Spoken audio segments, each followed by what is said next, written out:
Good evening everyone, कैसे हो आप सब। उम्मीद करती हूँ कि बिल्कुल ठीक होंगे, अच्छे होंगे और स्वस्थ होंगे।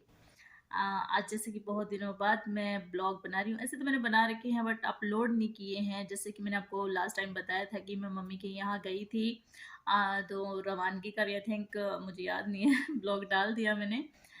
तो इसलिए ना भूल जाती हूँ, कई ब्लॉग बना के अपलोड ही नहीं कर पाती हूँ। कई बार टाइम नहीं मिलता है और कई बार क्या है, अपलोडिंग में बहुत टाइम लगने की वजह से मैं ना कर नहीं पाती हूँ अपलोड।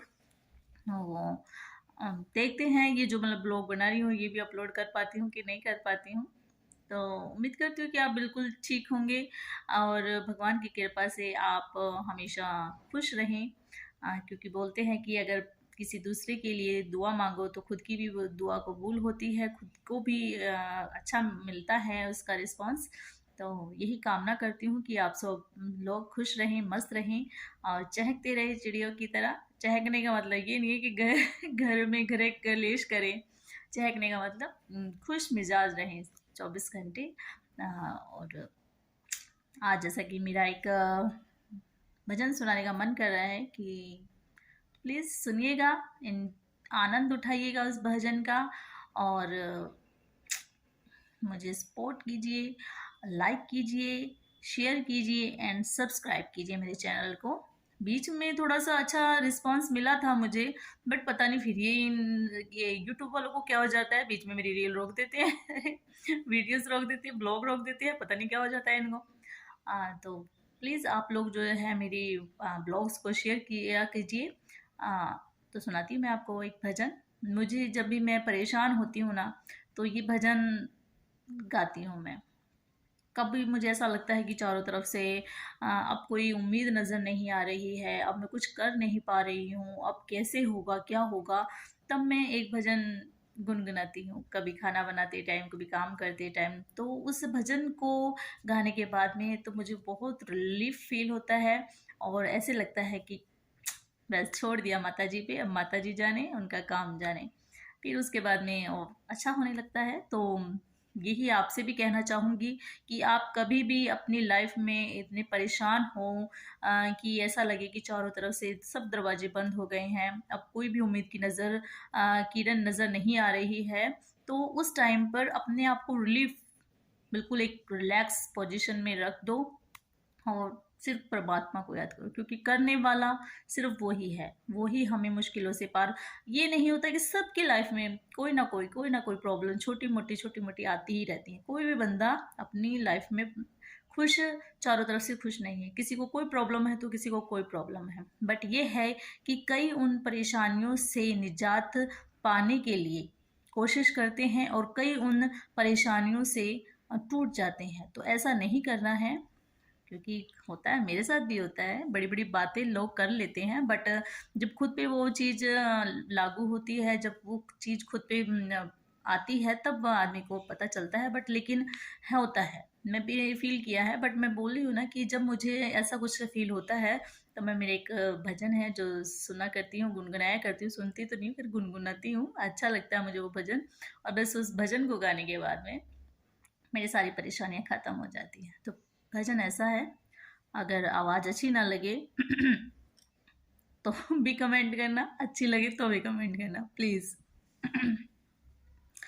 मेरे सिर पे मैया का हाथ, मात में क्यों डोलूं। मेरे सिर पे मैया का हाथ, मात में क्यों डोलूं। मुझे मिल गया तेरा साथ, मात में क्यों डोलूं।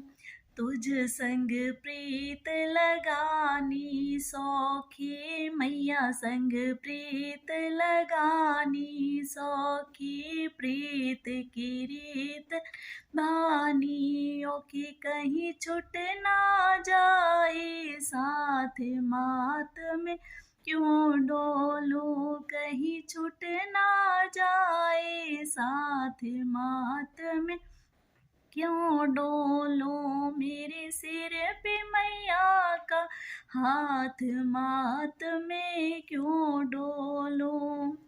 तुझ संग नाता जोड़ चुकी हूँ, मैया संग नाता जोड़ चुकी हूँ, सबसे नाता तोड़ चुकी हूँ, सबसे नाता तोड़ चुकी हूँ। मेरा कस के पकड़ लो हाथ, मात में क्यों डोलो, मेरा घुट के पकड़ लो हाथ, मात में क्यों डोलूं।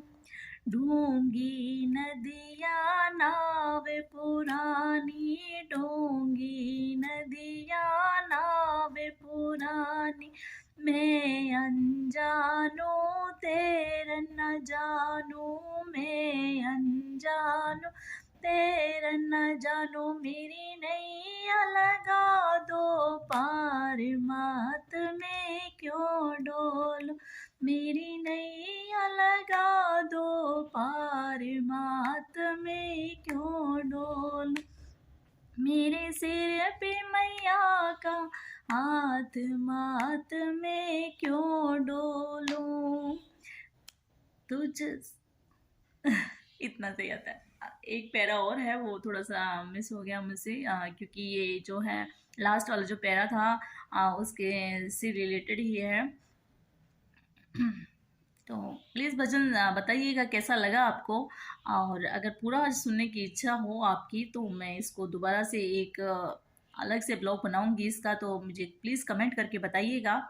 और मुझे बहुत अच्छा लगता है ये भजन, इस भजन को सुनना और गुनगुनाना। कभी भी आप निराश हो अपनी ज़िंदगी में तो बस इस भजन को एक बार सुन के देख लेना।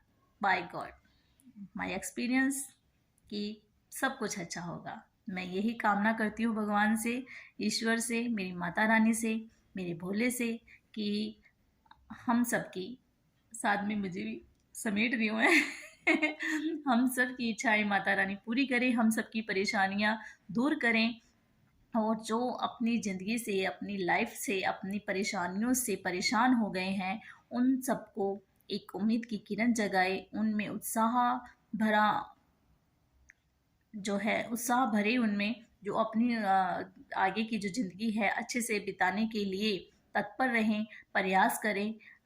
बस यही कामना है, क्योंकि आदमी जब तक खुद नहीं करेगा तब तक उसको, आदमी को आगे, ये तो है नहीं कि भगवान हम सोचे कि ऐसे बोलते हैं कि किस्मत में अगर हो तो ही हमें मिलता है, तो किस्मत को बनाने के लिए थोड़ी सी प्रयास भी करने पड़ते हैं, मेहनत भी करनी पड़ती है, क्योंकि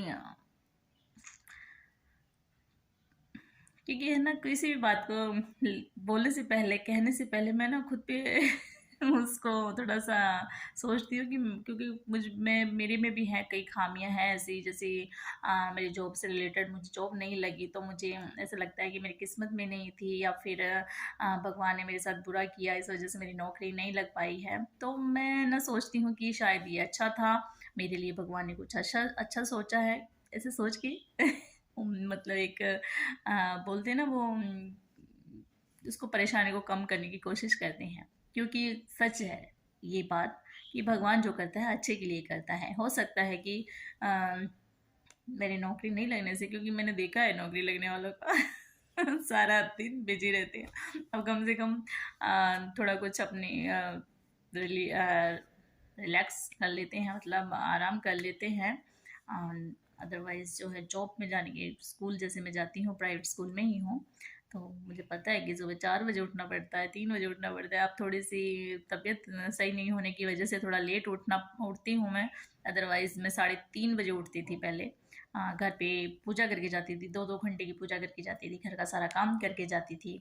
तो अब जैसे जैसे थोड़ा सा एज हो रही है और फिर कुछ बीमारी की वजह से थोड़ा सा ना नहीं उठ पाती हूँ मैं। लेकिन कहने का मेरा ये सार है, जो मतलब इस मेरी ब्लॉग को बनाने का जो सारा मतलब एक सार है, वो ये है कि कभी भी अपनी परेशानियों से परेशान नहीं होना चाहिए, दुखी नहीं होना चाहिए, उससे निकलने के लिए हमें प्रयास करने चाहिए। और ऐसा लगे कि हम कुछ नहीं कर पा रहे हैं तो कुछ दिन के लिए स्टॉप कर दो सिर्फ चीज़ों को, और सिर्फ परमात्मा पर छोड़ दो, माता रानी पर छोड़ दो, सब अच्छा करेगी। लास्ट में ये कहना चाहूँगी कि मेरे चैनल को लाइक, शेयर एंड सब्सक्राइब कीजिए, अच्छा लगे तो प्लीज़ कमेंट कीजिए। और ना भी लगे तो भी कीजिए। Thank you so much. Bye, take care.